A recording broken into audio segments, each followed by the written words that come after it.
So I'm sitting in the assembly hall at my school, and we're listening to a discussion about Black History Month. And in the row in front and behind me, there are a group of boys. Now, I know these guys, they're like part of the same clique, so they were talking and laughing kind of past me to each other. And they were, giggling, telling jokes, laughing, all this stuff throughout the entire assembly. While, these girls and guys are talking about the horrific acts and cruelty that have been done to Black people for simply wanting the basic human rights. It was pretty messed up. And some of these guys that were laughing were Black as well. And I sat there thinking, man, these guys are all kind of dickheads, not gonna lie. And here I am, trying to be a stand-up guy, listening to this incredible history. And yet, as I was thinking this, I noticed that these guys had way more friends than I did. They had their bros, they had their girlfriends by their side, they had like a whole team with them, and I definitely didn't have that. And immediately, I know some people would be blaming looks or something, but no, these guys were, varying shapes and sizes. They were shorter than me, guys were skinnier than me, guys were not as fit as me, guys had acne on their face.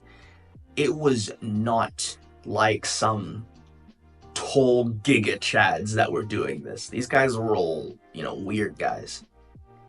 But they were way more socially successful than I was. And it made me think, okay, so then what is it? Because I'll tell you right now, being nice, just being nice, is not gonna get you socially successful or popular. So in this video, I'm gonna break down the 3 aspects of exactly why guys that are admittedly worse than you have more friends, that are more social, and everything. So, number 1, guys that are more narcissistic and self-confident usually have more friends. And this is backed up by a 2010 study that shows this. Even at first glance, guys that are more ego-driven, narcissistic, will attract more people to them. And this just basically comes from human nature. We naturally gravitate to those that feel self-assured and confident, even if it's fake. So, of course, the guys that are going to be super confident, they're going to be laughing, are going to be seen as more desirable. But, important to know, these guys from the studies that are more egocentric, narcissistic, usually have way lower, long-term relationship success. Which, again, makes perfect sense. So what can you take away from this? So, from here, you need to realize that confidence and ego do get you places. And to think, I hear some YouTubers say, don't destroy your ego, have no ego whatsoever. I understand where they're coming from, but I do believe, especially if you want to be a social person, you need to have a hint of self-assurance and self-belief. You can't completely rely on other people for your validation. So, how can you actually have the confidence? Which leads into step 2, because it isn't just, just have confidence, bro. That's such stupid advice. You see, what makes somebody confident are multiple factors. And this is known as social appeal. This can be their status. This can be their looks. This can be their humor. This can be their skill level. These things allow the person to have ego. And in the context of social dynamics, it almost forgives their negative qualities, the fact that they can be rude to people, that they can be mean or even bullies. And just think about it. The guys that were doing this at my school, they were like the jock types. They were the basketball guys, the football guys, even tennis guys, they had skill. They were very competent. They were like leading the charge when our school fights against other schools, either here or when we go, out of the country. So, of course, when they do stuff that would be considered bullying or rude, it's kind of forgiven because he's kind of him, Whereas if the shy kid who has like one other friend, he's got glasses, he's hunched over, he's on his laptop all the time, if he were to start bullying people, then, right, it would get, backhanded.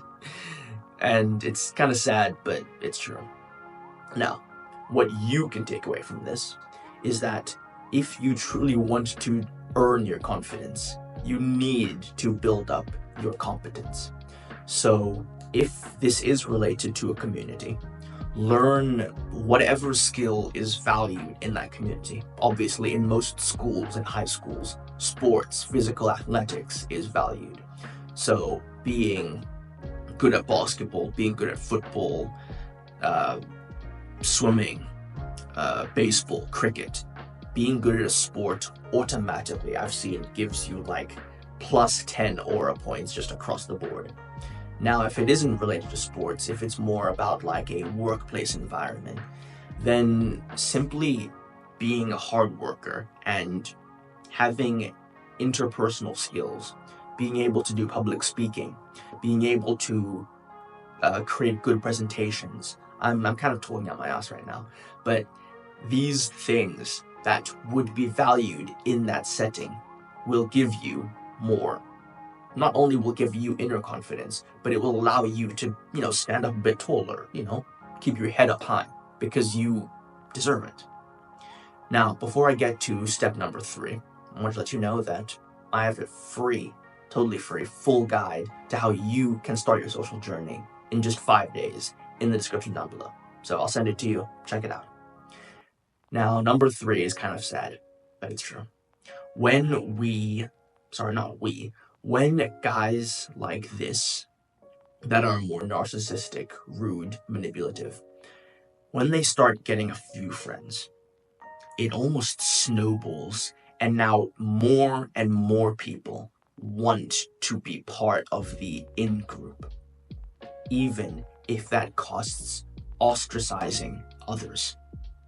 There's been full studies that have gone into this and found, like, this is nuts. It's found that ostracization, like literally bullying other people, was a group bonding activity. People got closer by bullying the out-group. It's insane. You've heard that having a common enemy can bring nations together. The same thing is true in, a social group setting. People want to feel part. They want to feel connected. And if that costs, laughing at a boy up on stage for talking about how his grandfather was hanged during the 1960s or something like that, then so be it. That didn't happen to me, by the way. I don't want to hear anyone in the comments saying, dang, lore from Tondo just now. No, that didn't happen to me.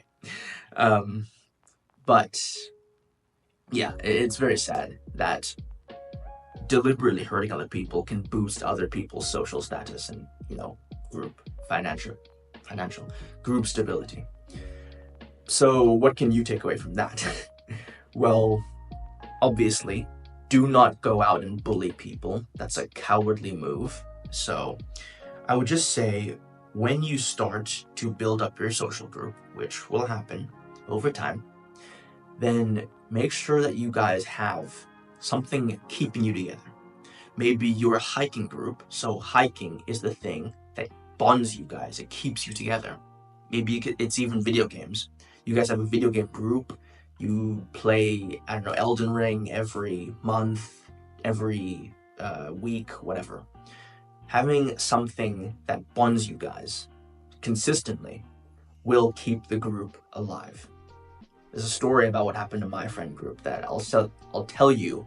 I'm not going to sell you a story that I'll tell you in another video. But yeah, there you go. Those are the three things about why guys that are admittedly worse than you, especially emotionally, are more popular and more liked.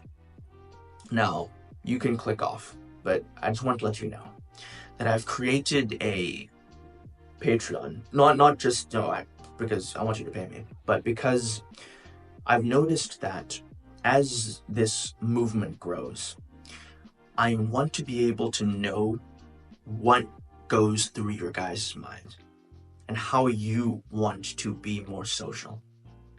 So I want you to speak to me. Ask me as many questions. I'll do the same.